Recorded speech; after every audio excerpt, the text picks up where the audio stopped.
तर्क व विचार से परे ईश्वरीय शक्ति। एक मैदान में महात्मा प्रवचन दे रहे थे। वे कह रहे थे कि भगवान मनुष्य को मार्गदर्शन देने के लिए पृथ्वी पर अवतार लेते हैं। बीच में ही एक युवक ने हाथ ऊपर किया और खड़े होकर बोला, मुझे इस बात पर भरोसा नहीं होता कि परमेश्वर जो सर्वशक्तिमान है वह मानव के रूप में पृथ्वी पर जन्म लेता है। महात्मा ने जवाब दिया, भाई, भगवान सब कुछ कर सकते हैं, फिर उनकी लीला उनकी कृपा से ही समझ में आती है। युवक थोड़ी देर महात्मा की बात पर विचार कर घर लौट आया और अपने कामों में लग गया। शाम ढल चुकी थी और मौसम बिगड़ने लगा।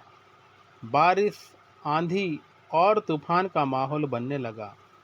तभी युवक ने खिड़की से देखा कि कुछ हंसों का दल उसके आंगन में उतरा है। बरसात, आंधी में अप्रत्याशित मेहमानों को देख वह चिंतित हो उठा। सोचा, इन्हें जल्दी गैरेज में नहीं किया तो तूफान में ये मारे जाएंगे। वह नीचे उतरा, गैरेज का दरवाज़ा खोला और उन्हें भीतर करने का प्रयास करने लगा।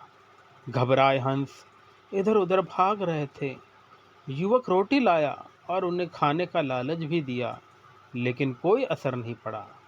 कुछ सोचकर युवक दौड़कर अपने कमरे में गया और सफ़ेद चादर लपेटी, माथे पर कपड़े और कार्डबोर्ड की मदद से हंस जैसा सिर बनाया। वह इस भेष में नीचे उतरा।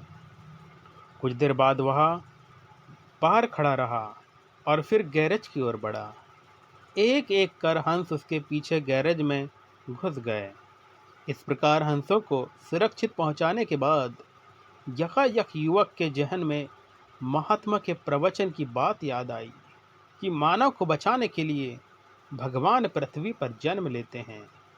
हंसों को बचाने के लिए स्वयं के प्रयत्नों से उसे भगवान के अवतरण का रहस्य प्रत्यक्ष समझ में आ गया था।